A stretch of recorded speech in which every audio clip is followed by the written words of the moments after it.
All right, Trails Collective crew. Ian here, along with Ellie Pell, our guest this evening. And it's been a couple weeks off for me for the Trails Collective in providing some of the weekly rundowns. And it's been fairly, I guess, quiet on this end. It's been nice over the holidays, but it is good to be back on air. We did do the New Year's Eve live episode, which I know runs pretty long, but I have a pretty good time doing it. So thanks for all those who did tune in. So a big thanks to you who are going to tune in tonight. Thanks to you who are going to tune in after the fact. If you can't catch us, for those who are tuned in, feel free to drop a comment in the comments section. And if it's a question, feel free to drop a question in there as well, and we'll see if we can get to some of the questions later in the episode.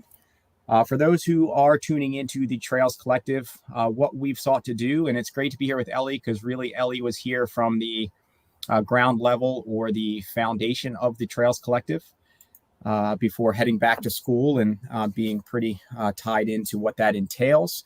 But it is good to have Ellie back in the mix. And for the Trails Collective, what we've tried to do is bring you regional coverage of the trail running scene, from events that are running, tying in voices from the collective to really get behind the, I guess, what I created for the moniker for Trails Collective, or the slogan, which is connected by trails. And it's really an opportunity to bring us all together, to highlight individuals, to highlight events that may not get coverage otherwise, and that are really worth delving into. And so this is a perfect opportunity to do this.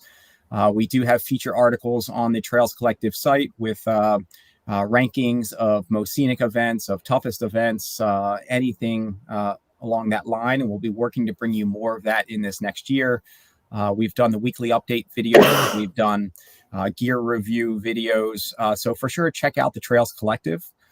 And for part of what we're going to be focusing on this evening in diving in with Ellie is what we're also, or I'm trying to do, is support those runners who may really be worthy of trying to get to, I guess, a bigger scale in terms of the running. And Ellie would be one of those that I've been thankful to be able to support in some way, shape, or form for years now.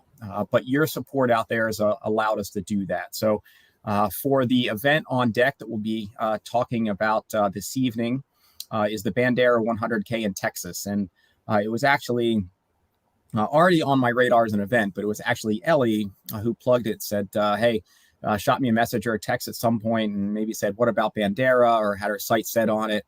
And then I think the conversation just expanded from there to try to get a larger team of individuals down there. And whereas we were looking at maybe 6 to 9 individuals initially from either injury or just schedules, it got narrowed down to sending 3 out. And Trails Collective was able to offer support there, whether it be in covering some of the airline tickets, the housing, some of the transportation. And so hopefully it was able to make a difference for some of those athletes. And the ones that we sent down there, so to speak, were ones who really could have that going after that golden ticket, which is that automatic entry to Western states. And so for all of those right there, that's all.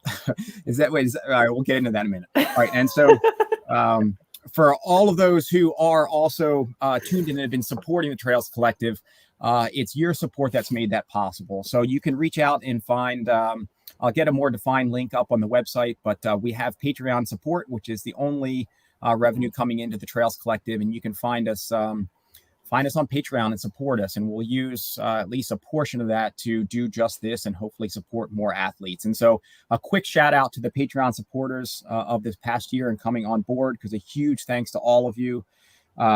Jeff Sugartoes Holbrook, who already hopefully is on there.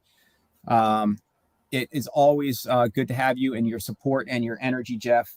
Ron Herkins Jr., who is a pretty stellar photographer who I've had at a lot of the Red Newt races. Thank you. Sayard Tanis, the Ice Empress, for Sayard Tanis coaching. Thank you so much for your support. Eric Kozek and he's Entity Idiot Runner. If you haven't checked it out, check it out. He's got plenty of swag to get on you if you want to join the Idiot Runner clan. Steep Endurance, thank you so much to you and the crew out there. It's more than just Brian. It's a community to have you around you. Some really great events. Richard Rushka, Grace Langheim, thank you so much. You have some questions coming in this evening. JJ Duran, Jay Kelly, Carson Albanese, Ben Drew. Ben Drew also has a site called Wired Runner. If you want to check that out, we'll also do some reviews there. Travis Lonkar, Craig Bernier, Mark Kelly, and then Chris O'Brien as well, in terms of our newest supporter on deck, and has a long-standing podcast and also support and connection with Ellie that can maybe be mentioned here. And that is the Running Inside Out podcast. So to all of you, thank you so much for your support. And so let's dig in. Enough of me talking, but I just wanted to provide the due thanks and intro the Trails Collective. Ellie, how you feeling? More rested than I was yesterday. Really last night, Ian, I was just thinking, I need to go to bed right now. And I haven't slept since like the night before the race. It felt like sometimes after the race, I'm not a very good sleeper. And then I just didn't really, traveling for 16 hours basically on Sunday and then getting back late. And then my roommate, actually, we were like kind of ships passing in the night. Like I was coming home and she was leaving. And so finally last night, though, I got like I slept through 2 alarms and was almost late to my teaching job today. So I got some good rest last night. So I'm feeling a little bit better. Well, you look good. I mean, you look, as much as I can tell through the monitor, you look pretty good. Your energy feels pretty good. And so that's good. And we'll get into that a bit. But to introduce you, for those, I'm assuming for those of us who are tuning in out there, that maybe you already know who Ellie is prior to this event. But Ellie, I guess introduce yourself. Okay. Well, yeah. What? Yeah, whatever you want to share. Just tell us something about you, where you're from, what you're doing, just a general intro. Sure. So I am from a little town. I grew up in a town called Interlaken, which is about a half an hour outside of Ithaca. But I do claim Ithaca as my hometown. I was there for about almost 10 years, and which is where I met Ian and got gracefully brought into the running scene, having started just like most people, like people that don't run in school. I started exactly like the way anyone would, like you just sort of start running a little bit and then you enter a local race. So that was kind of my entry. And then just meeting Ian and the whole Ithaca running community really just, they brought me in with open arms. And so it's hard to not want to spend more time with those people and more time just moving my body. And so I was in Ithaca for like 8-9 years. And I worked at and managed one of the CTB College Town Bagel franchises, doing some other stuff too, like working at a gym, like side jobs and stuff. But that was my main gig and I loved it. It was great. I made tons of friends, still friends with them. But then, a little thing happened in 2019 or 2020 with the pandemic. So I guess just focusing on what I'm doing now, like professionally yet, I don't know. I decided to go back to school. So I am finishing actually this week. I will be done with classes for my kinesiology degree, which kinesiology is basically exercise science with some psychology in there. And then I plan to go to grad school for teaching, like either middle school science teaching or early childhood reading literacy education next year. That's the plan right now, but I'm not really a long-term planner because nothing I've ever planned ever turns out. So I'm doing what I can, rolling with the punches. And if doors open. If they don't, and then I'll adjust accordingly. I don't know if that's totally true, right? I mean, here you are, we're talking tonight about you just having a pretty phenomenal run and you've been working on this for a while. So, I mean, maybe it wasn't necessarily, and we'll maybe get into that too. It's not necessarily long-term plan to have just, finished second or gotten a golden ticket at Bandera. But I mean, you've had some visions or you've been doing this for a bit now. Well, yeah. So for running, I like working hard and I just love running, right? So I think we all love running. That's why you're listening to us talk right now. But I've never had like a 5-10 year plan for anything. I work very hard. I'm not going to lie. And I love training.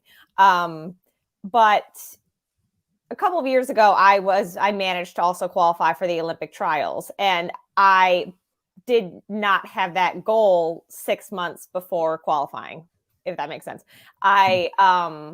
It's mostly like I train as hard as I can to put myself in a position to have a good race or be lucky. And then if a door looks like it might open and it feels right, and I'm in a good situation to capitalize on it, then I will. So for the Olympic trials, I was very lucky. I had ran a marathon at Buffalo and was like 3 minutes away. And then I just so happened to be very lucky to live next to 2 women who had just qualified for the trials. And so they were very encouraging and said, we're going to train for this. Why don't you just train for this and see? And so watching them and then doing the work with them helped me qualify for the trials. And so situations and interrupt you just for those listening, not to interrupt you and hold your train of thought, but for those listening that don't know Ellie already, when she mentioning Olympic trials so far, but it was for the Olympic marathon trials just a couple of years ago, I think. So a couple of times it was qualifying for the Olympic trials, but just to clarify, it was for the marathon there. Oh yeah, no, I know everybody was thinking it was the 100-meter hurdles, but that's right. Yeah, it wasn't. I was thinking 400, but close. marathon makes more sense. Close. Yeah. Yep. Yeah. So anyway, like I can't say that, like, for example, I didn't have a 5-year plan of like, I want to run Bandera and get to Western States. I don't thrive in that kind of a thing. Too far away goals causes me, especially for running, to like overtrain early and not see the long-term plan, or it's hard for me. So it's a lot easier in my training to take opportunities as they come with a little bit of a vision out there, but being okay to if I get directed later, I guess, if that makes sense. Yeah, I think that's fair. And I guess you clarified with the lucky in terms of being lucky enough to live next to other.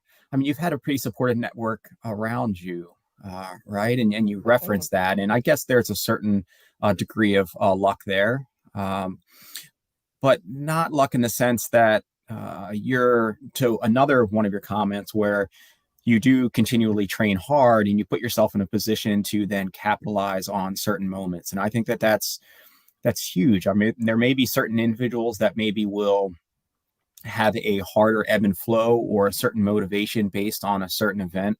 But for you, it's really ingrained in who you are at this point. I mean, you do get in the fairly consistent miles year round. You do work hard. You're familiar with putting yourself in, I guess, uncomfortable for other training loads, and you can take some miles. And you can kind of punish yourself. It may not seem like punishment to you, which is a great thing, but it's truly who you are. And so when you first said, and in a certain degree, I'm lucky, I was like, I don't know about luck for you, because it seems like you've worked very hard and consistently for the position that you're in now to be able to capitalize on. I mean, I agree. I like to say luck because I think it helps me put in perspective the things that I've done or the things that other people have done. Because I think at the top, like, it really is like, you can train as hard as I have, or as hard as, our favorite runners have, and just not have your day yet. And I think that I had to learn that a little bit later, whereas runners, I guess, if they've come up running through high school and college and stuff, they maybe just with the experience of racing and the experience of just constant setback until you get that one day that's right for you and you have that moment. It's a lot of like just believing that what you're doing, the consistency, is going to pay off. And so, yeah, I think I don't like shy away from the word luck. It's not a crutch for me. Like, I don't think that, oh, I don't train that much, but I can still get lucky here and win this race. It's never that. It's more like, I trained as much as I could. I gave my hardest effort on the day, and I just slid over the rock and bashed my face into that tree. And that's just really unlucky. Uh-huh. Yeah. All right. So what some of the path, I guess, leading up to this, where I guess I don't know what would be fun for those of you who are tuning in out there. Feel free to, again, drop some comments into the comment thread in one of the media locations. Feel free to drop questions in there as well. If you want us to hone in on a certain angle, for sure, let us know. I've known Ellie for quite some time now, so things that jump out as me as I wouldn't think of, oh, I kind of know that about Ellie, you might not. So feel free to ask, and we can get in there or dig in there. So you mentioned the trials, but you also, I guess, provide us kind of a skim coat of some of your trail background, or maybe the trail or the paths that have led up to this point at Bandera. Sure. So my early running, I started running when I was about 22, 23. So post-college, it was free and it was something that people were doing, and I just liked it. And then really I'm just going to skim most of it because it really there wasn't much there. Yeah. Really, I ran basically just consistently, not huge. I don't remember. I didn't track. And then I became affiliated with you at the running store, and Lisa when she was here, our old manager. I ended up winning Skunk Cabbage, and that was a local Ithaca half marathon, which everybody loves. It's great. And I ended up winning that, I think, in 2015. And that was the first time where I actually thought, oh, hey, that was really fun, and I'm all right at this. And then I decided for my first marathon, I was going to do Buffalo that year, proceeded to get injured, didn't do the marathon, and sort of repeated the cycle. The next year, I won Skunk Cabbage again, but then I got to Buffalo that year to run the marathon, and I got third in my first marathon at Buffalo. That was 2016. That's when I started getting affiliated with the faster, a talented female running population in Ithaca, which there is a lot. And they are all wonderful people. But that summer of training, it was because I didn't have the pedigree that they did, not the sense of talent. It's more like just knowing what training is. I wasn't having that much fun with it. I kind of was trying to do too much or not enough. I'm not really sure. And so then I think you, Ian, invited me to go to Water Gap, or said you might want to try this. Mm-hmm. It's, it was when Red Newt was doing Water Gap, which now I think Vinny at Happily Running does. And I went there and I won that race. And I think that when I was new, and having a little bit of success in anything is kind of special, and I think it encourages you to keep going. And so then I did my second 50K at Mendon Ponds Park that year. And then, Ian, that was actually the first time that you directly supported me. You had been encouraging me and things like that. But I think, and you sent me to do my first 50 miler at the North Face in 2016. At San Francisco for the North Face, for the big one. Yep. And I got 15th there, and it was the most painful, but also fun thing. It was weird. I also went with teammate Laura Klein, who she did really well. I think she got 10th or 11th. Very solid, powerful runner. And watching her and how she did things, we talked a lot, and I learned a lot about the community. And then I just decided that that's what I wanted to do instead of staying on the road. I still run on the road mostly for training, but I decided to focus a little bit more on doing ultra and things, because it seemed like I was doing better relatively in the races at ultras than I was on the road. Yeah.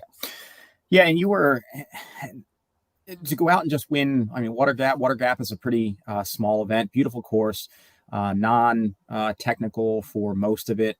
But say you just won, even though it was a small event. I mean, you were flying. I mean, I don't remember what your course record became, but it was really fast. And you went back and I think that you lowered it, right? Yeah. So the first time I think I got over 405 or something. And then it's actually, I think, still my 50K, but I would have to look at the 50-mile split that I just ran at Can Lakes, because I think I actually beat that 50K in that race. But I think now it's like 3:45. Mm-hmm. Yeah, it's probably something like that. So really quick. And also I think looking at your progression in terms of just what your body is now neuromuscularly getting used to, I think at this point, just thinking back to, if I remember right, out at North Bay, San Francisco that year, you had one pretty good fall, if not a couple. Yeah, I had I think a few. I Yeah. think I had one where, like, honestly, I think this is the, like, this has kept me like spiritual, believing in a higher power, because I should have like flown off this mountain at one point, and I swear, like, an angel like got me back on the like the wind or something. I do remember you commenting on that. And maybe, right, I mean, you're and we could touch on that if you want in terms of the spiritual or religious nature, but to come now to where you are now with Bandera on a pretty, and you can tell us a bit in a minute here about like the course when we get there, but a fairly technical course. And you mentioned you stayed upright, I think, the whole time, right? Yeah, I had a little slip in the morning. I just said, and I barely even fell. Like, the guy behind me was like, "Oh, are you okay?" I was like, "Yeah, I just wanted to like give the ground a kiss for a second." But it was like, it was very minimal. The reason my knees and stuff look so bloody is because we were running through cactuses and they were really spiny. And so actually my legs right now are just ripped up, and it was from my thighs, like, dribbling down actually. And so I didn't fall actually at Bandera. And well, we can go through the race, but I sort of was like not afraid to either. Okay. Which is awesome. Well, I think that you're in some, I don't know, and everybody, I guess, has their own demons or their own thoughts internally or whatever, but you also seem, there's a certain fearless element to you, I think, in terms of at least how you come off, or and again, I know that everybody has their own internal things that they're dealing with, but when you put yourself out there, you really do. So I think that rings true when you say you weren't necessarily worried about it either. But I think also speaks to how you've developed, I think, in terms of getting your trail legs under you. Well, I think that just in respect to falling, I mean, I think just in this past year is actually the first time where I actually have started to not fear it as much. And I think I joke to myself, because I remember when you're like, you didn't fall at Virgil, you seemed upset, like it wasn't tough enough. And I was like, I've been practicing. You've been developing. You're right. That's right. You're getting more seasoned. Yeah. So, and then also I think that my body's changed a little bit too. Like, it's a little more durable. So I'm not afraid if I fall, like, I'm going to crack in half. Whereas when I started, I was just a little bit more roady, like more frail. And I think now just my body has changed. And so, knock on wood, if I fall, it's not a tragedy. Yeah. Yeah, well, that's right. Your fall technique improves as well. Yeah. All right. And so coming into this year and coming into Bandera, you still had some good runs. You ran well at Many and the Jenny last year, a beautiful race here in New York, put on by Eric and Sheila Egan. And you've done that a few times? I've done it 4 times. Every race, I ran every edition. I'm so sad. Like, I'm not going to get to go this year. It's on the same day as Western. Well, they'll be proud. They'll be in some ways proud that you're not able. Wait, is it the same weekend? No, it usually is.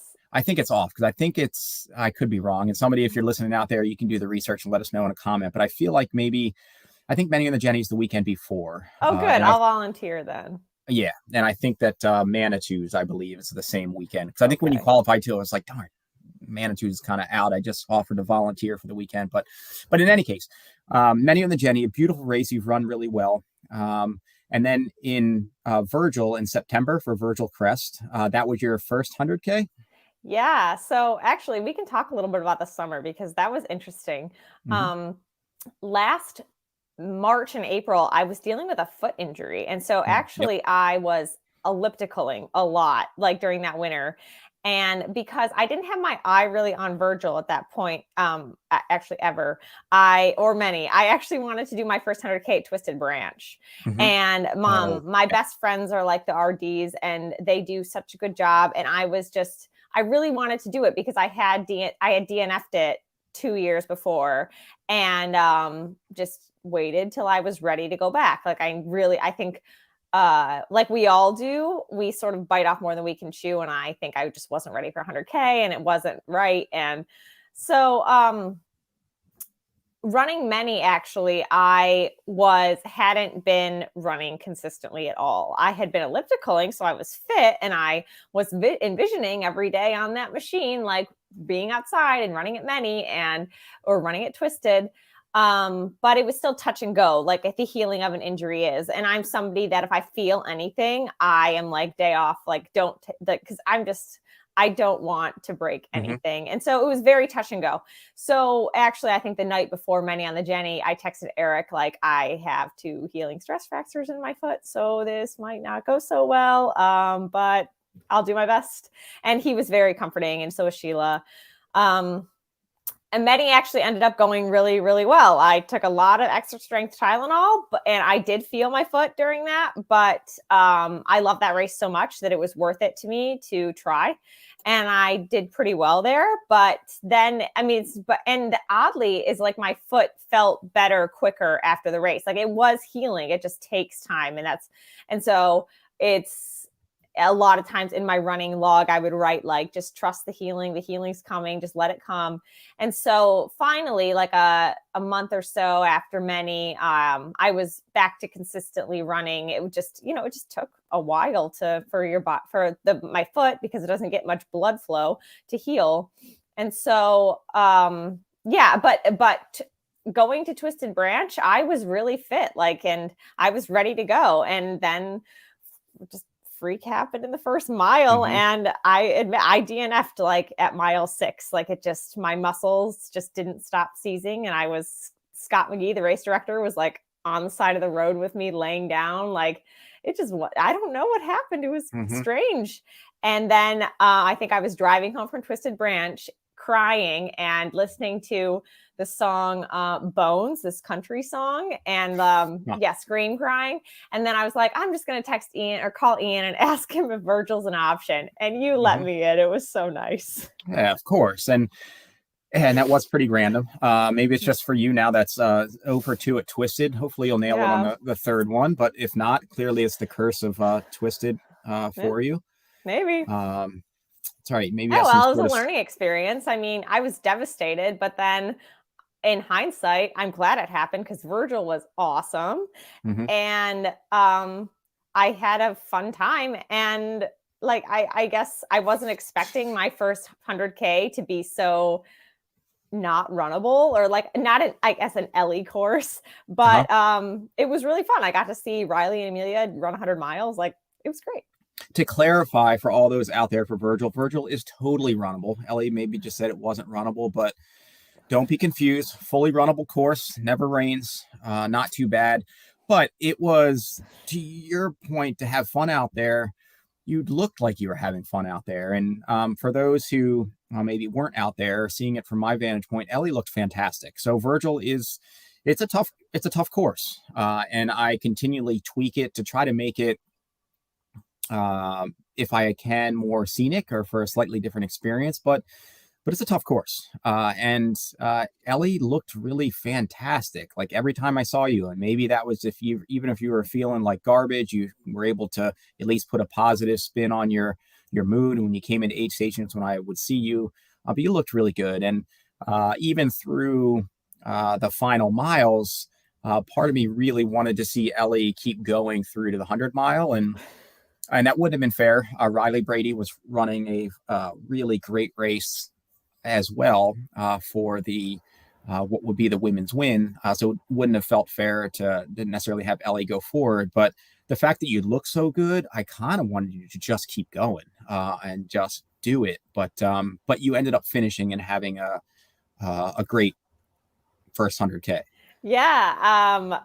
Ian, my bones were like glass, like they were gonna break. I don't You looked great though. I know. Well, I like running, and Mhm. okay, it sounds bad, but like I have really gotten used to this pain is here. It's gonna be here. Not a big deal. I really tried to train myself to do that, and I have a like my degree is basically going to be sports psychology, like it's in sports Mhm. psychology. So I've really just tried to. I mean, I still have low moments, like at Virgil specifically, I remember I ran out of water on a stretch and I had convinced myself that I was going to die out here and that I was going to have to kill somebody and like take their water.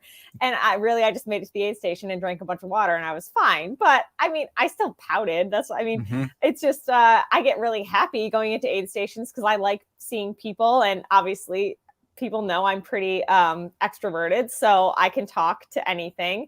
And so I think I usually do look pretty good going into aid stations because I mean, I get lonely sometimes when I'm out there for so long alone, and so. Mhm. But no, I did feel so good. It was a great day, and I did really like when I came in. I did not like, you know, when your mind is convinced you're doing one thing and then switching to something else, even if like I could have done it potentially, like my mind just didn't understand what you were saying I should do. It was like, no, Uh-huh. we've done 100k here, and that was what we're doing, and now we will sit at the aid station and drink Mhm. beer. Well, I guess good thing I just allowed that to happen then and Yeah. didn't enforce it. But all right, I guess that would be a good point, a good time with you saying that. Jeff had asked a questioner when I reached out to some of the Patreon supporters to see whether they had any questions in advance. One of the questions that Jeff Holbrook had was if you have any mantras that really do keep you going. So you had just mentioned Oh. being out there in Virgil and having some low moments, and we'll get into whether there were any at Bandera. But is there anything that you kind of hang on to that gets you through, or something that you focus on, or? Okay. Yes, I will go into that. But Cole is in the chat, and Cole, I know way too much about you. That's all I have to say. Especially I Virgil, sat too with much about Cole you. for like 2 hours. Mhm. I know a lot about Cole now. But he had a great race until his race sort of. It was great until it wasn't great. That's all I'll say.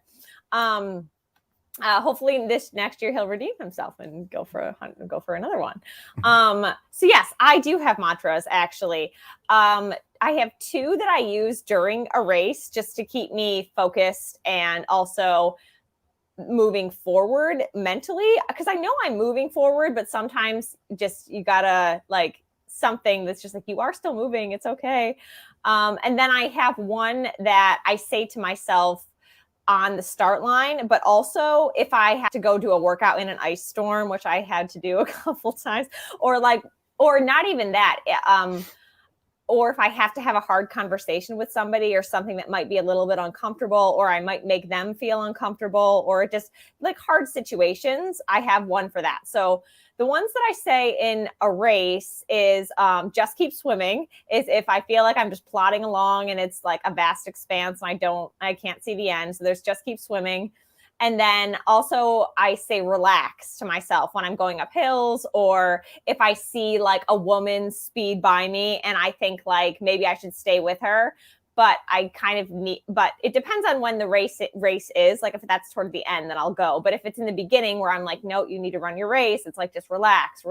Like this is a long day, relax, run your pace. So those are two that I use in races.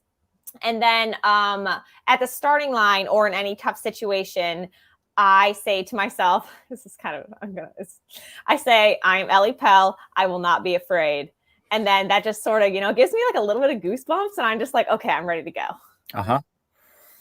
It's good. So, Maybe we'll start trying to sell some t-shirts there with that on it or something to that the thing effect. is, I got that. So I'm a really big book nerd, and I read a lot of I'll read anything. And right now I'm, the fantasy series that I'm reading, there's something that she says, the main character, to herself, is just like, I am da da da, I will not be afraid. And I read that in the book, and I remember looking up like, that is great. And then I had a workout the next day, and it was like ice sheet rain, and I was like, great. And then I just said it to myself, and I mean, it was still hard. It didn't make the workout any easier, but it reminded me that like I can do hard things. I don't need to be afraid of this and just go get it done. Mm-hmm. And your primes in most cases go out there and get it done, and increasingly so. And all right, so you clear Virgil. Virgil was a good experience. You had a great, I guess, a full day and night. Or actually, no, I don't even. In any case, you had a good race. You clear Virgil. And it wasn't too long after that we started communicating on Bandera. So what was the Bandera already seed planted in your head? I mean, you're somewhat of a aficionado for some of the kind of who's who or trails and events. And so it was already on your radar at some level in terms of it being like a ticket race and it leading to this. And but what was the first association? What got you to start thinking about Bandera? Well, I do know about Western states. I mean, you can't really, it's hard to be in our sport and not know about it. And I know what the golden ticket races are, and being in the media with you and stuff like that, just, I know what's going on, and I listen to a lot of podcasts. So I just, I've known about them. I think a couple of years ago, actually, you and I were having a conversation, and I said, like, if I were to ever go to one of these races, which one do you think would be a good idea? And I think you mentioned Bandera. I know Laura Klein has gone to Bandera before. But really, I actually, after Virgil, I was just happy that I enjoyed running 100K. So that's really all I was thinking after Virgil. And I was planning to take a break, and I took a break, but my nutrition strategy during Virgil, I ate so much that it didn't really take me it only took me like 5 or 6 days to feel like completely fine again after Virgil. I didn't immediately jump into training. Like, I still take a lot of time off, but I was happy that I felt pretty good, not broken. My glass bones remelded and I was fine.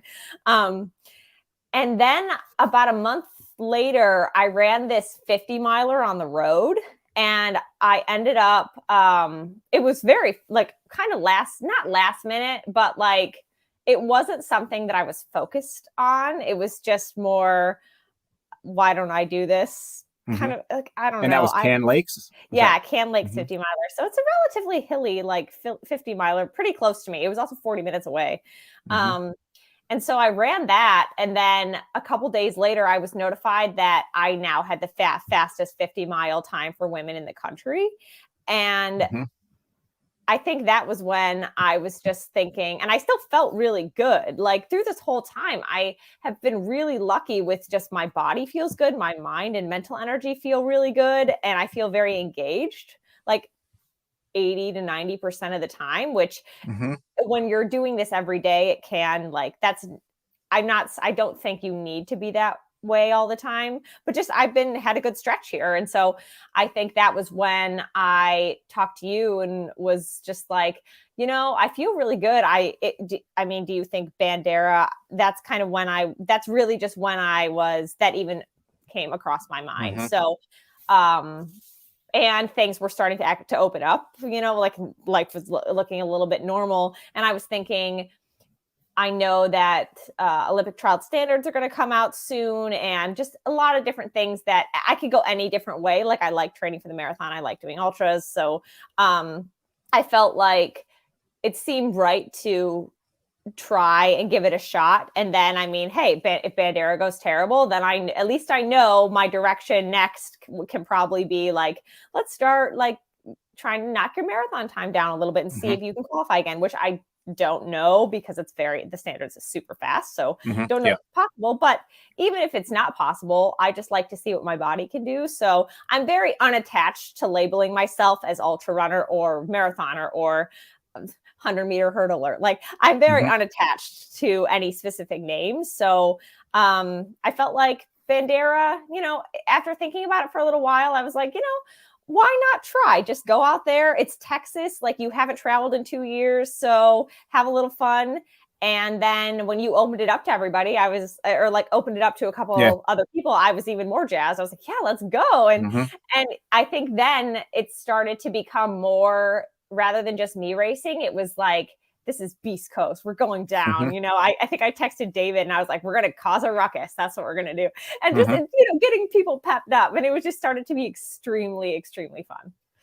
And your versatility has also been expanding as you've just been growing and getting more experienced as well. I think early on, well, I think I just got to know you and was wanted to just support you. And then based on your talent as a runner, based on and it wasn't, I mean, I guess it is talent, right? I mean, I guess that would be a certain level of luck. That would be a certain level of gift, but you have to cultivate it. And you've done all that that you've been able to with some hurdles that you've had as well to cultivate your gift or that talent.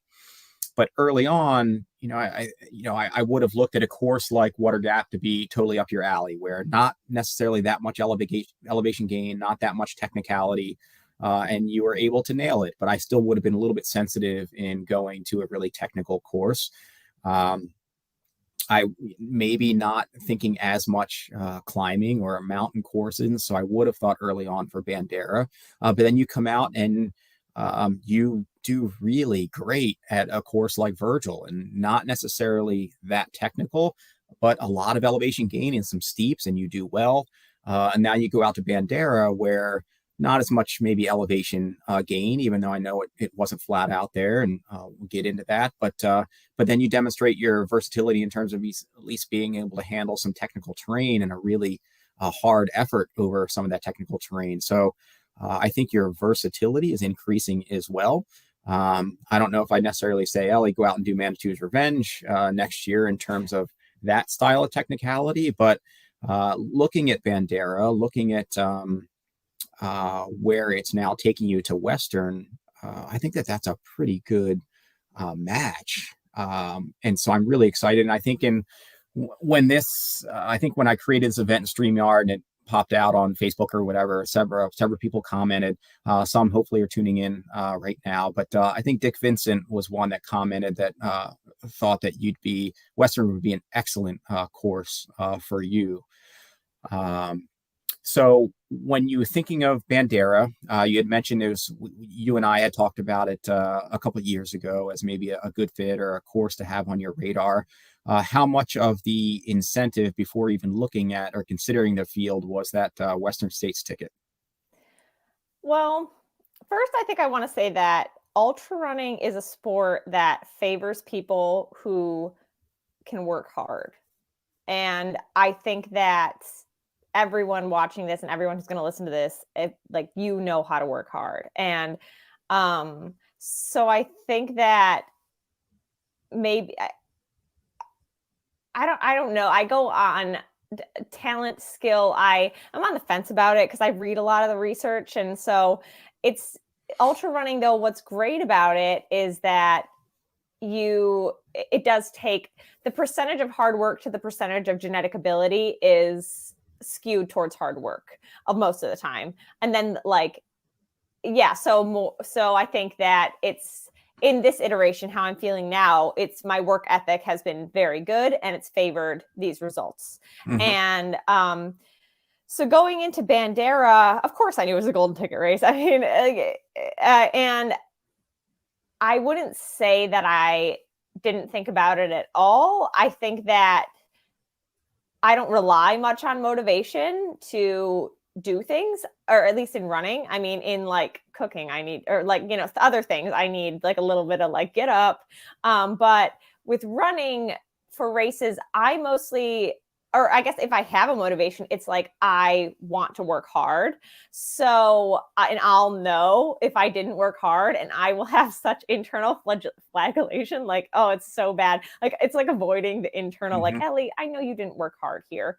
And I mean, but I do give myself grace. It's not that toxic, but working hard is sort of more something that I focus on rather than an outcome. And also when I'm working hard, I'm enjoying the race a lot more than I'm not good at those fun 5K things around Christmas. I have to race things. So mm-hmm. I just don't go to them because I'm I will race you. Yeah. So the motivation for Bandera, if I had gone alone and if you had just, if it had been a thing where you support me, you send me out there, I go alone, I come back, it probably would have been a little bit more focused on the ticket. But when I when you started to build this like vision of a team of people from the East Coast going and doing this, it became more like, I want to represent the East Coast well, and it doesn't matter which one of us gets it. I just want one of us to have a successful day and show what we have here. Mm-hmm. And also I wanted to have fun. And so, like I said, when I'm running hard, I'm having fun. So I'd say that the motivation to get a golden ticket was there, but it wasn't the only thing. And also I knew that if I didn't get it, or if I had come close or something like that, as long as the effort that I gave was good enough, and I didn't feel like, as long as I felt good about it, I was going to, no matter what happened, like if Riley got it, if like anybody got it, that's good enough. Mm-hmm. And so the awareness is there, the expectation of the event, you kind of know what you're getting yourself into. For those who didn't dig into some of the forecasts for Bandera or some of the results, it was a really deep field in both men's and women's on the top ends in terms of the quality of that top tier, I guess, of runners. At least 10 really solid women, at least 10 really solid men vying for that. And when you mentioned a little bit, just based on something that I had said, how much you're buying into the idea of being gifted or not, and being the hard work that's in there. How much, I guess how much you really look at the field. That's something that Rachel Spalding and I were communicating quite a bit toward the end of the race and a bit after. And one of the things that we were touching on is really, as I was using an example, looking at the breakdown, or kind of the pedigree or the history, however you want to describe it, of some of that top 10 in terms of women. So I know Riley, looking at some of the other people, and this was kind of post-race, but more looking at the overall winner, Marianne Hogan, what her background is. Me too.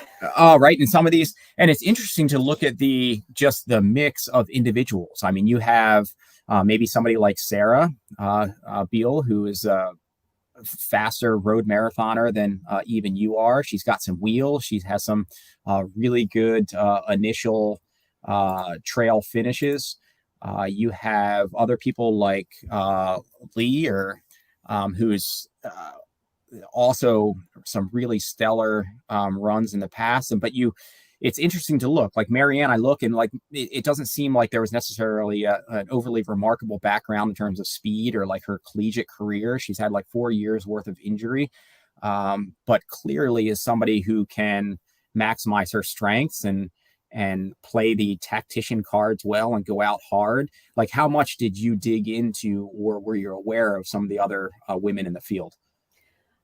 I didn't look into any of their backgrounds but I knew that the field was stacked in different ways. You had, Sarah, who's fast, and then you have Leah, who's more strong, but also pretty speedy. When she passed me at 50K, she was moving.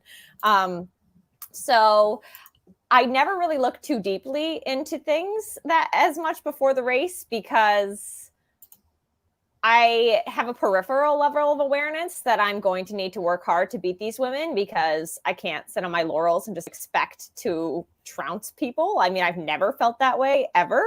And so, but digging into it too deeply isn't really great for my mental health, because then I feel like if I know too much, then my brain will start to spiral, and I can come out of it. I have strategies to stop myself from doing that, and then I am fine, but it's just not the mental energy I want to waste, because I know when I went to Bandera, I knew that it was exciting, because I knew the field was deep, but I also knew there were a lot of new faces. And that's exciting to me, that there are new people coming into the sport and making it exciting. I mad respect to all the women in the past who I've looked up to for the past, 5-6 years. But it's exciting to also see these new faces. And so that was exciting. And so being part of this movement, or this just, it's not even it would be too much to call it a changing of the guard, because these women that I've looked up to are still crushing it. But just I guess a difference in the field was very exciting to me, but I didn't look into it too much. Like, I know Riley's background. I knew Sarah because I've been following her since JFK. I didn't know she was going to be there, but until the preview came out, and a couple other women, but I just sort of knew that they were good, and they were that it was going to be a good race and good to run against them and with them. But I didn't do any too deep digging. That's not my race plan. Mm-hmm. All right. And then what was your race plan? Did you have a race plan? I did actually, I had a nutrition plan. Mm-hmm. So my race plan really was to run my own race, and it's 100K is a long time. And I knew that trying to play the keep up game with women that might have taken it out faster than me or whatever would have drained my energy faster, because it's a lot of mental energy also to race for that long. So my race strategy was to run within myself. Like, I know what I've been doing on the weekends. I know what I can do. Like, I know the back-to-back 20 milers, the 7-minute pace runs that felt effortless. Like, I know that I have that inside myself. So I knew that I trusted my lungs. And so I just ran what I thought would be the appropriate go all day pace for that day. And so I tried to maintain that effort. And then but also saving a couple, I call it matches. Like, I have a set number of matches to burn. So like, say I feel like I should stay with this pack of people, but they're going faster up the hill maybe, and it might take a little bit more effort. If I decide to stay with them, I'm like, okay, that's one of your matches, and just be aware of that. And so maybe at the next aid station, or just like make sure I'm taking in more tailwind, next aid station, and extra goo, stuff like that. Mm-hmm. But I didn't really feel like, I remember when Leah passed me actually at 50K, and she was telling me about Marianne ahead. And I looked at her and I said, girl, thank you, but I am not thinking about racing or golden tickets until Chiapas. And that is like 10 miles to go. Uh-huh. I'm not there yet. Yeah, my mental strength has improved, but I'm not there mentally to be able to race competitively for 9 hours. Like, mm-hmm. It's always in my awareness, but the intensity of the competition, I'd like to save it for the second half. Well, it's interesting. You had reference to go out at an all-day running pace, and I think that's a pretty critical, I think, understanding. I mean, based on how much control the central governor inside our brains has over our mental and physiological functioning, I mean, that's a pretty critical awareness too, right? To think of it in terms of that effort to kind of the go all day. And it was interesting that did you think that, or did you actually say that to Leah? I said that. You said that. So interesting that occurred, right? Because then that ended up being a forecast for to a certain extent racing in that last 10 miles, right? So I mean, that did come to pass. So that was the how you took it out. You mentioned though you had a nutrition strategy, and we had talked about that a bit when we chatted on Sunday. But what was your nutrition strategy, and how did that go? Yeah, so I was very lucky in that Riley's parents, Anne and Bill, accompanied us down to Bandera. They crew Riley for all of their races, and their strategy, they are phenomenal. So they were going to crew Riley for this one. And also told me that their priority was Riley, obviously, which I told them, mm-hmm. Your priority is Riley. Like, but she said that based on the way the aid stations are, they'd be able to help me too, if we came up with a drop bag if they weren't there strategy. And so I said, great, thank you. But I also had a backup plan in case they weren't there. So I would have been all right. But basically what we did was I brought 2 vests with me with 2 bottles in the front, and I had them every 10 miles, I would have them switch out my vests and then just put tailwinded one and water in the other, and then make sure I had 3 goos in there. Then I also had goos in my pockets, and then if I wanted something from the aid station, I would take something from the aid station. So I really did a goo about every like 20 to 30 minutes. And then I was always drinking Tailwind or water. And then in the second half, I mixed in some real salty food, which I probably would have done more. Like I did a lot more at Virgil. It's just the aid stations weren't that good. So like I couldn't really get anything besides like Pringles and pretzels for salt. Wait, aid stations at Bandera weren't that good, you were saying? Yes. Yeah. Oh, I just in my head, I was like, wait, Virgil was not. No, Virgil was great. I ate so many pierogies, which that's going to be our strategy. And so pierogies. Okay. But it just, I couldn't, the salty food that I ended up eating was just, it needed to be eaten with a lot of water as well. Whereas something like mashed potatoes or pierogies or soup or even like grilled cheese, it's a little bit easier to get down. So finally, though, actually with 10 miles to go, they had soup there, like noodle soup. And I just like downed it. I almost threw it up. That could have been bad. But so yeah, that was my strategy, was to just keep taking in goo. And it worked. However, the last goo that I took with 4 miles to go, that was some mental energy to get me to put that in my mouth. Like it was so hard. I was like almost crying. I was like, oh, just take it. Because if you lose and because you didn't take this goo, you can't Ellie. Yeah. So, it was so painful. But yeah, it worked. And for those who are maybe haven't done those nutritional calculations before, a good target, everybody's an individual. What works for you won't necessarily work for the next person. You have your own taste preferences, what your gut will accommodate or take in. But a general rule for some of these longer events may be trying to get in at least 300 calories an hour as a target. And so it's great that you, Ellie, were able to, one, have the plan, have the resources set out, but also stick to it, because it can be really difficult to stick with the nutrition plan, especially if there's any kind of hiccups or so. One of the things that shook out during the race, for those again of you listening, Sarah Beal, who's a pretty phenomenal runner, nice individual based out of Ohio, was also in the mix, and she probably would have been one of my favorites on the day. And somewhere late in the race, she had skipped an aid station per her report, and just got deficient or behind in calories. And it could be tough to make that up without a level of patience and kind of understanding of what's going on there.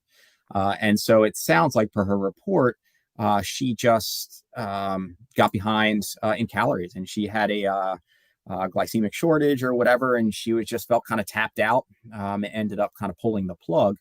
And so it can be easy in the particularly race moments to ditch your plan or not stick to it. But it was awesome that you were able to stick to it and saw it through. And especially in the tail miles, right, where it does get disgusting, your stomach starts turning on this stuff, but you were able to get in under that window. And how much so that was about calories. How much fluids do you think you were taking? And the weather, it was a little cooler, a little rainy. It was in the 50s. So okay. I got lucky with that. I definitely, if it was hotter, I probably would have needed to take more. Because I really, one of my vests is 2 20-ounces, and the other one I think is 2 14-ounces. Okay. So I was drinking that like every 10 miles. So but I think also a strategy is to start early, like start sipping. And I've heard that, and like that's worked for me. But then I've also heard that from like everybody's favorite Courtney Dauwalter. Like she just starts early and does it just always. I mean, with 200 miles, yeah, I guess you're always munching. I don't really know, but and that can be hard because like I don't know if you're like me, I eat a pretty substantial breakfast before the race. Like I'm ready to go. I'm excited. Like my energy is really high, and so I don't always feel like I need to start, and so I started like tricking myself and that I would drink instead of take a gel because I'm still taking something in, but it doesn't feel like I'm eating something like when I feel like I don't need to, or like I might be full or something like that. So having a little bit of like the liquid calories to mix has been a pretty good idea for me, but I'm also still learning. So this worked this time. I'm very happy. And I wrote it all down. I'm putting it on the sheet. Like this worked, but definitely in future races, I don't for salty things, like they didn't have a list of what was going to be at the aid stations on the website, which would be pretty helpful, because there is like a little bit of also mental boost when I think when you go to an aid station, you're like, okay, I know I can get this here. And so like after 50K, especially like Leah just passed me, like she was bombing. I had like 10 pounds of mud on my shoes. So I decided to stop and change shoes. And so I think right after that 50K, it wasn't really because Leah passed me, because I wasn't really thinking about that at that point. I had a little bit of a low because I was expecting there to be like some sort of hot food, like salty food at the aid station at the lodge, which was the main hub. And there just wasn't, at least at the time that I went through. So I had a little bit of a low there, but I was smart/lucky that like my impulse Aldi shopping trip before I left, I grabbed a couple pouches of baby food and I put them in my lodge 50K aid station pack. And so instead of getting food at the aid station, I like downed some baby food. And that was actually like, I remember like holding it. I was like, this is so good. Babies have it great. Like, this is wonderful. It was like life-giving. But I think just that knowing that like, okay, here I'm going to get this hot food that I need and it's going to be okay. I think that can be just so good for your mental acuity too. Yep. But Sarah also, this was her first 100K. She's relatively new, so I think that she will figure it out. It's taken me, and I still think I can do better, but it's taken me like asking Riley what they do, asking other people, practicing a little bit, and it just takes time. And I think she will come out stronger for it. When we, in the spring, I went down and ran Promised Land, and I can't remember I don't know if that was her ultra debut or not. If somebody's out there watching that knows. I thought that was Rachel.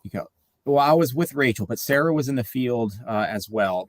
And Sarah, we're just kind of a pack of us that were, it was still pretty packed up in the opening miles going at this opening climb. And Sarah was in that pack, and I was trying to get some clips to make a video out of it. But I just remember Sarah, I think, turning to those of us around, and she had a handheld, and she wasn't sure how to hold it. She wasn't sure how to put like her hand like through the strap or something like that. And she was just asking for confirmation on how she's supposed to hold this thing. So I think it was interesting just in the moment. It was a kind of entertaining. Like here you have this stud runner, but just doesn't have the experience yet to work some of this stuff out. And she had a phenomenal day. She had a course record out there, and so strong, so fast, and nice to catch up afterward. But this here too, I think it was just a nutrition glitch. When you're going that long, that hard, you just kind of have to crash and burn a couple times to, I guess, learn from your mistakes. And you also have to know when it's okay to stop for a second and reset versus sometimes you shouldn't and you need to keep going. That's really hard. It's a puzzle, and I love the puzzle. It's really fun, but it's frustrating when you get it wrong. I mean, especially when you're a competitor, your level or Sarah's level, right? I mean, I don't know how she was feeling in the moment to pull the plug and not to focus on Sarah's race, but she was short of calories there, probably felt a little bit spacey, felt pretty down. Maybe could have walked that out and got it in and still been safe and been okay. But it's tough to know if your background as an uber fast individual. Now you're kind of getting into just this unknown territory and just how your body will handle it and what you can come through and what you can't, making that call. But it is interesting. Yeah. And also maybe if you really want that ticket, like, I don't know what her, and she just maybe saw it just slipping away and just like, maybe I just need it. And that's perfectly legit. Like maybe she just wanted a different day. I mean, who knows? She could rally, and Black Canyon's coming up. Canyons is coming up. Gorge is coming up. So she's got more opportunity. And so, I mean, I'm looking forward to watching it. Yeah. So you're out there, you're through loop 2. You mentioned changing shoes. What were you wearing out there for this course? Yeah. So I am in love with the Saucony Mad River. So I had one pair for the first half, but the only reason I changed is because they were just caked with 10 pounds of mud, and I was just tired of carrying that around. The first half of the course or the first loop of the course, it had been rainy, and so when you get all that caked mud on your feet, and so it had stopped raining. And I was just, I need to change shoes. So I stopped at 50K to change my shoes, and I changed just into another pair of Mad Rivers. And then thankfully the second half of the course had dried out a little bit more. So my shoes didn't cake up at all, which was good because I could run faster. Yeah. And what was a little bit, I guess, on the course, how much elevation gain? Tell us just a brief overview of kind of what the footing was like, and anything else remarkable. So my Garmin app said that we climbed 102,000 steps. So that's what I got for elevation. 102,000 steps. Wow! Somebody do the quick math. I know, right? No, how high is a step? I was joking. I was just reading off like this random like Garmin Connect data because David is like very into Strava, and so I was just picking on him like, well, I use this, and so we climbed this. And then Riley was like more, and David was less, and it was like when we were like talking about leg length, it was very interesting. I think 8,000 was the ascent. I believe. I'm not really sure about, I can tell you that I ran the whole course except for 2 times. It was the same part on the second, on like with 2 miles to go, there's like an ascent that's so I power hiked there twice. And that was where on the first lap, that's where Leah passed me. And on the second lap, that's where I sort of blacked out because I didn't want Leah to pass me. But then I took some more tailwind and I was all right. So very runnable, except for that one part. Up and down, but I just was able to run. And footing, kind of rocky throughout. Pretty rocky, yeah. There were a couple stretches where it was nice to be able to open up a little bit, but very rocky. So the first half, because you can't see very much. So that's another thing with in the beginning of ultras. Most of the time, it's dark, so it's hard to see even with the headlamps. Like headlamps are great, but I mean, if it's rocky and slippery and you're sliding and stuff, I think that sometimes it's a blessing to be able to go a little bit slower in the first half. And then actually in the second half, like my last like 3 miles were some of my fastest, which I don't normally like negative split in ultra like that. I definitely didn't in Virgil. So into that race, so taking you, and Virgil's not exactly, all right. All right. So you're into the race. You got it starts fairly wet, fairly mild in conditions. You're going out at an all-day run pace. You have some awareness of where you are out there to a certain extent, but still doing your own thing. Change shoes coming halfway through. You're still pretty close to Sarah. Your split, I think, was 10 seconds behind, or not Sarah, 10 seconds behind Leah, rather.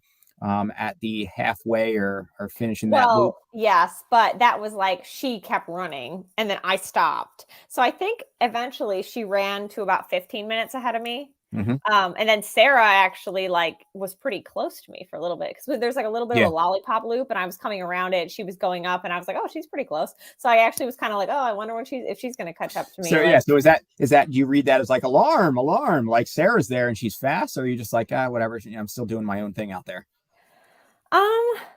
I think if I had run this race like 3 years ago, it would have been like that. But it was more, I just had this, like, I was having so much fun just being out there. And I knew that I was running at a hard, like I was giving it the effort that I knew was in me and that was going to, based on and I am right, because the way I finished, like I was spent, like I used everything that I had. And so I just knew that, she might close in, but she's also a great runner, but there's still like 4 hours to go. So just keep doing what you know is right. I just sort of had to keep telling myself, like, you can do this. You just be smart. So, and I knew like I couldn't see Leah, so I can't affect what they're doing. I really can't. I mean, it's not like a marathon where there can be like a psychological battle or something, or like I can't affect that. And that's just something that I have to keep telling myself is like, and it's also a constant check-in. Like, are you going fast enough? Are you going too fast? Should you walk up this hill? Like, what should you do? And that's part of the puzzle. It's kind of fun. And it can be frustrating if you're not feeling mentally great at that point. But it's just a constant assessing how my body is versus like, do I want to push it here or what? Yep. And so Leah seemingly charges into that second circuit, does build up a gap. You weren't aware of that gap though. That was just post race where you were seeing the an aid station split there, Yeah, right? I didn't see her until right after like 10 miles to go. Yeah. And right after, or I think it was around 10 miles, I think when Riley's parents were texting me updates during the event, you had, I think, come in. I think people didn't know. And it sounds like when they were coming into aid stations, it was almost like the aid station people didn't know where people were either. They weren't really aware or necessarily relaying it. But at one point, the thought was that, yes, that Leah for that second spot. And again, for us watching, it was like, oh, Ellie is on the cusp of that golden ticket, but it looks like she's in third. And I could see, or I was getting word or reports that Leah was opening it up. Rachel was confirming that Leah really runs hard or can run hard in that back half. So it's like, oh, Leah, Ellie had a great event. She was so close. Here's me then already then texting Jameel Corey in the background saying, how's it look for Black Canyon? Can we still get some more entries in there? And so I'm already doing this logistic work to kind of back it up, just in case. And then the next thing I know, it's like you coming into, must have been like the second to last aid station on mile 10 or something like that. And suddenly it was, you had like closed it. It was like a 1 minute gap, and you had said something to Riley's parents. It was like, you can do this. And so clearly you were motivated and charging. You were looking better than Leah did at that point. Yeah. So with like 10 miles to go, give or take, like, how was that shaking out? What were you thinking? How was it going? And at the same time, you were like, all right, let's see, she's done for today. I was just like, Ian believes in me. I do. And I was messaging you in that moment. I was like, I know that you can do this, but I was also seeing that gap open up to like 15 minutes. I was like, oh gosh, I hope you're feeling well, but clearly Leah feels stellar. So maybe it's just, you can't catch that if she's opening it up that quickly. And sometimes you can't. I mean, so you're right. I mean, but I was wrong, thankfully. Thankfully. Mm-hmm. You can be wrong once. So yeah, I didn't know that Leah had just left like a minute before me. I didn't see her going to the aid station. That's what Ann and Bill told me. And she said like she was asking about you, like she's not looking that great. And I took that in, but I also knew that if I started to speed up, that would have been a bad idea. Like speed up more than I was. Like, because I obviously was gaining on her just running what I was running. Because I knew that at one point I was like 15 minutes behind her. And so to me, it was like hold your horses. Please don't do it. You still have 10 miles to go, 10 miles. And so I have to be honest, like this is real. Part of me was like, maybe if I don't catch her, then I don't have to race and I don't have to speed up. Like, I'm not going to lie. That went through my head, but immediately I was like, don't think about that. Just keep running your race. And whatever happens, happens. If she wins, that she deserves it. Like, or if you like, just keep running your race. Like it really was for a little bit, just like in my brain, like keep working hard, keep running your race. And I honestly, this is so cheesy too. I thought about like every person on the East Coast that I was doing. Like, I was like, I am a representative. Just, it doesn't matter if you don't win or if you, whatever, just do not give up. That was mostly what was going through my brain. And then I saw her. I wasn't sure it was her because I didn't know she had a pacer. So I saw this like man, and then also I was running into other people that were running a 50K or something. So like I was passing people and seeing people. But I saw her or I saw two people like up Cresta Hill, and I didn't know until I was getting there. But I sort of realized that at the effort that I was exerting the same effort, which was not easy. It's the end of a 100K, but it's manageable. And I realized I was gaining on them like real fast. And so I just sort of decided like maintain your composure, just pass and do not look back at all. Just keep going. And so I passed, like, we're like, good luck, good luck. She's like, you look good. I was like, yeah, you too. And just kept going. And then I just stopped thinking about her and like really just got into my own, like just my own rhythm and then I knew I was going down some rollers and I really liked them on the first half. So I really took advantage of those, and mostly because I knew that there was that straight uphill where she caught me. And so I was just thinking like, try to take advantage of the road training you've been doing right here. And then when you're on that uphill, just power hike. It's like you've never power hiked before. So I really did not, I tried to not run scared. I tried not to think about somebody's chasing me down because I was tired. Like, and I don't know, like, if she charged by me, if I would have had an answer. So I tried not to spend the mental energy thinking about that at that point.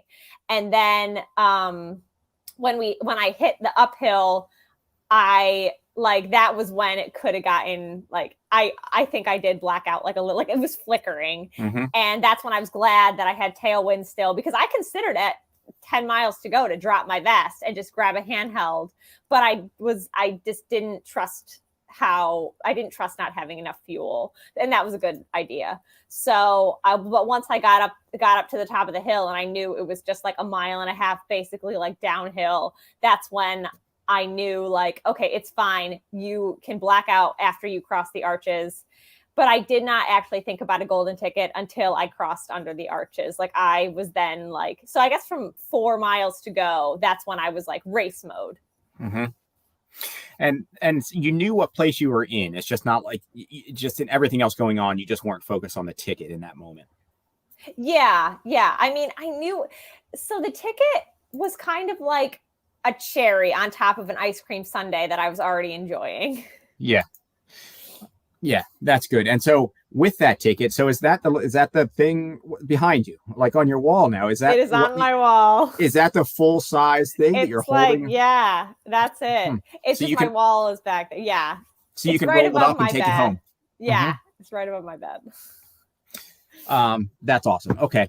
And the Grace is just signing on, which Grace, I'm glad that you can join us. I think Hot Pants had to work. And Hot Pants, just in case she didn't make it, had a few questions that maybe we'll go to now. What is your race strategy with the golden ticket? Like for Western states? I think so. Grace, go ahead and clarify that if you want in the comments. But I'm not. All right, Grace, clarify that. Let's go on to part 2. Will you use any races as tune-ups or focus totally on Western states without the tune-up races? Oh yeah, I'd love to do some races. I'm actually signed up for Lake Sonoma already. I would have done that without this race, like, because I signed up 2 years ago and then the pandemic happened, and so I've rolled it over twice. So I will be doing Lake Sonoma, which now sounds really fun because, like, the reason I signed up back then is because it was a golden ticket race actually, and I thought it could be fun. And it's not now, but I think that it might be fun to do as like a 50-mile tune-up for Western, because I know a lot of other people have done that and like they've had success, or it's been a good thing for them to do, I guess. Yeah. I think I haven't really thought I try not to look at other races in the week immediately post a race. So I have like a little bit of an idea. Like, I'd like to do either like a 50 or 60K in March, and then Lake Sonoma's in April. And then I'm not sure like in May doing like a 50, like I'll probably want to do a 50-miler, or but 100K seems like too much. I'm not really sure. I've also been talking to this other woman named Katie, and she's sort of told me what she's going to do. But the only thing I'm signed up for right now, because I signed up 2 years ago, is Lake Sonoma. So we'll just see what happens. It's only been 3 days. And so last night was the first time I slept. So it's very overwhelming in the most amazing way, but still a lot of like things going on inside. Yep. Question in here from the comments. And again, if any of you have questions, feel free to drop them in the comment box there. Are you going to go out for the training weekend in Auburn? I don't know what that is. Yeah, we'll look at that. So at the moment, I will let you know. Yeah, at the moment, not. No, but I also am graduating college in May. So, but like, so actually my spring is rather flexible. I feel very lucky actually now that I've decided to finish my last 2 classes this winter. So I'll be done with classwork Friday, which is actually very nice. And all I was going to do this spring was write my master's thesis, or write my honors thesis. I'm not master's. And then substitute teach, which is very flexible because I just choose what days I want to sub.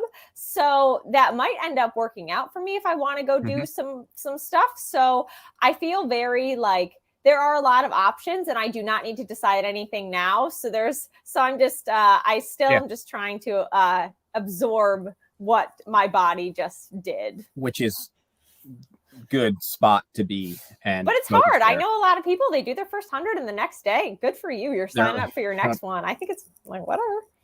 And that wasn't, Grace clarified that I think we got there in terms of the using any races as tune-ups was the clarification for a strategy now that you've got it in there. One of her others, I did have just been like Runner's World first 100-mile plan. Oh, it looks fine. I'll just follow that. There's that too. Yeah. Yeah. Grace said it was super hot last year, but it's freezing right now. Will you do anything special to prepare for the heat of Western states? I don't know. Yeah. I mean, if she could just hang out with you, Grace, since you hot pants, if you could just, send me some hot pants. Yeah, if you could just wear some of your hot pants and just kind of come out and just hang out next to Ellie while she runs. Maybe you can get a bike and a whistle and just wear your hot pants, and then you just get the heat radiates, and you're behind her. That's pretty much just prep work right there. But that was something you did mention on Sunday in terms of what to think about that and what to do. And I think I don't know if there's a singular correct path there. I don't think there is, and that's great because I'm my own person. I'm my own runner. So yeah. And then who do you hope to have join you for your last mile to the finish? Oh, man. I am still trying to figure that one out, too. I have a couple feelers going out for pacers, but it's a big commitment. I mean, it's a lot of time. It's money. It's, so I'm still trying to figure it out. Hopefully Magda's there because like she tweeted congratulations to me and I was like, yep, I just peaked. I can go no higher. So I don't know. It's hard to envision something. I can't I don't know. I'm not sure who I want to be there. I mean, I know Ian's going to be there. So like, if I wasn't sure Ian was going, I'd be like, Ian, but I know you'll be there. So not sure. Well, that's fun. It's fun how, I guess how big Western is in terms of the event, the space that it occupies, rightfully so, in terms of the history of the sport, the community. But it's great how much people going out there become communal efforts, taking out friends, taking out families, taking out crews. Like it becomes a communal thing. And that's for sure. I've only been twice crewing and pacing out there, but it's definitely an interesting and wonderful just experience. So it's fun right now that's one of the things to look forward to is just thinking about that angle and kind of your larger kind of family or friends that would join you out there in that moment. And another person that's going from the Rochester area, right now I'm living in the Rochester area, and a very good runner, Davin Ostvig, just got into Western through the lottery. Finally, we've been doing all the wanting him to get in for the past couple years because he could go he's very fast, very good, wins at Oil Creek, and Chris, who we actually mentioned is a new Patreon, he's one of my best friends, and so he's already going, and so it's kind of great that somebody who I would want to be there is already going to be there too for somebody else, and so I think I'm benefiting from that. So thanks, Davin. Jamie Hobbs also is going. He's been at Western. So I think, just you're right, the community. And I mean, art at Bandera anywhere, any race, even I meet so many people and I just tons of people that who knows? I end up being friends with them later, or they offer, they're I live in this hot place. Would you like to come for the weekend? It's actually, I would.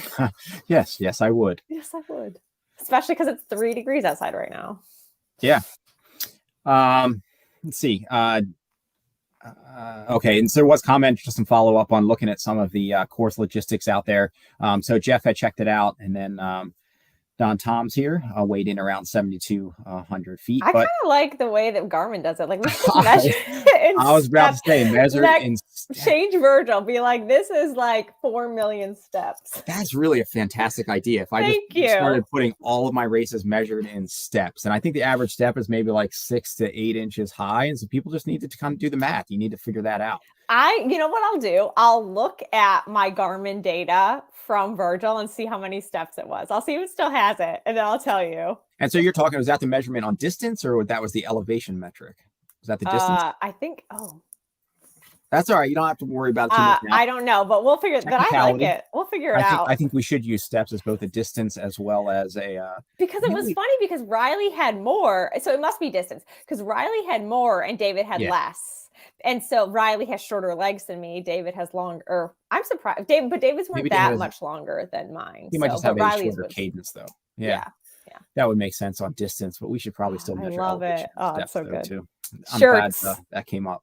Yeah, that's fantastic.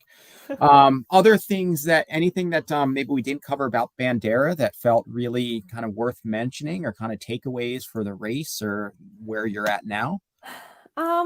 Just that I think that there might be a trend and a good thing. Like, and when thinking about the future of ultra marathon running, and that like having a group of people to do things with is really makes it a lot more fun once you can get over the competitiveness of it. I think that I learned this a couple years ago when I started training with women who were faster than me, and it stopped being about competitiveness and started being about more camaraderie. And so I have tried to bring that into my ultra running career now, whereas like I want us all to do well. I mean, I'm still going to race and try and beat you, but I want everybody to have the best day that they can, because I'd rather like lose or win against somebody that's having a good day than a bad day.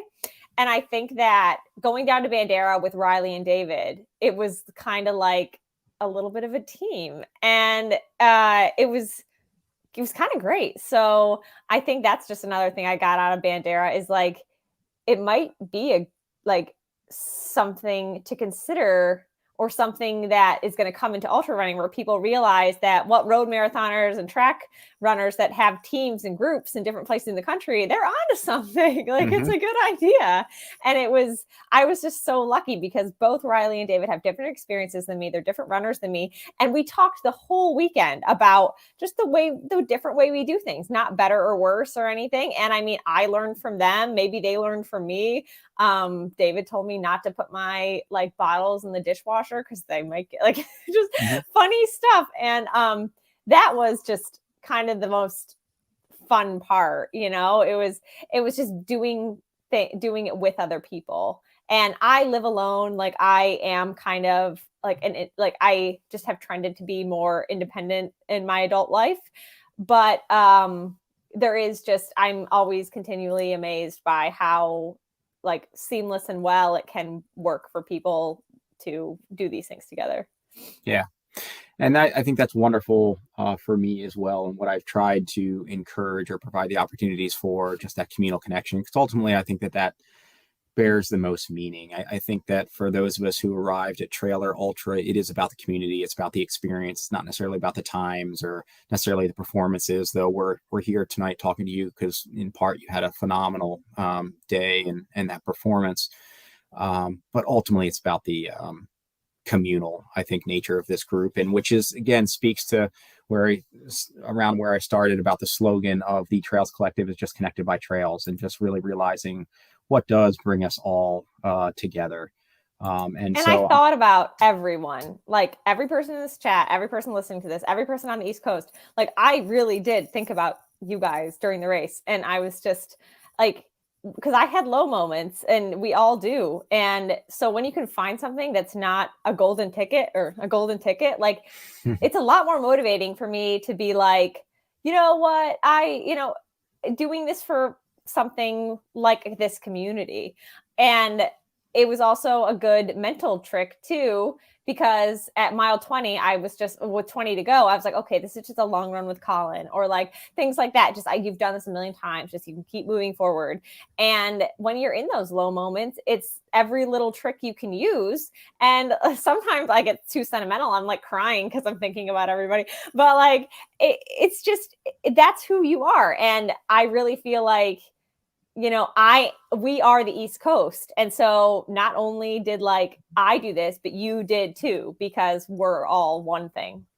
And that is that collective. And again, coming back to where we started, so many thanks to all of you out there who are tuning in with us this evening, who are going to tune in after the fact. If you couldn't, after the tonight, if you couldn't tune in tonight, you really are part of this collective. To all those, again, out there that are supporting the Trails Collective, either in sharing the media or liking it or liking the channel or coming on as a Patreon supporter, many, many thanks, just because it does allow for the opportunities of growing the community and supporting individuals like Ellie in going after big things that then represent all of us, and that we get to live then vicariously through you doing it. So many, many thanks.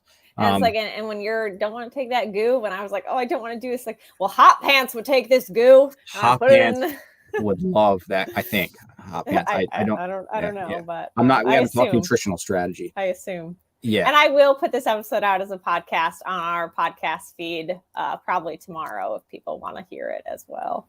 And where can people? And you've got another podcast that you're going to be on Thursday. Yes. So this is a new podcast to me, actually. I've only listened to one episode. It's called the Single Track Podcast with a guy named Finn. And yeah, so we're going to do that on Thursday. Not sure when it's going to come out, but it should be fun. Yeah. And where can people find you otherwise for more info or to kind of keep tabs if they're able to keep tabs? Sure. So my Twitter and Instagram is @Gazelle. I do try to answer, but I also am a lot more responsive. And I like email a lot more. And so if you're on Instagram, my email's in my bio, or it's just my name, Ellie Pell, and then the number 8 @gmail. And I respond a lot more thoroughly and better through that medium. I'm a writer, so but I do my best to check those things as well. Awesome. Well, thanks for being so available. Thanks for being you. Thanks for your support, and I'm glad that you had a great day out there. Thanks. And everybody keep paying attention to Black Canyon. We got some great runners going out there. We got Rachel, we got Riley, Amelia's going out, and maybe some others. So yeah, stay tuned to that. And I was going to give a shout out to all those that are running Hurt 100 this weekend. There are a number of Beast Coasters in that mix.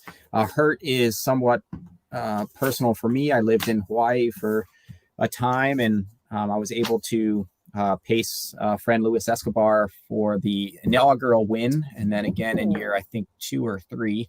But the course was basically in my backyard where I used to live, and there are a number of individuals, and I wrote them down. I was going to mention them in front of me. People I can't from find the east that are going. Yeah, there's like 10 people running. A big good luck to Deb Livingston. I think it's around her birthday as well, and she was stoked to run. You know, Michael Ortiz is in the mix. Elena Costa, I think, is in the mix. But several. Keith Nippling is in the mix. So some very deep-rooted names in our region that are making it out there. So a big Ohana headed their way for the experience. Yes. Good luck, everybody.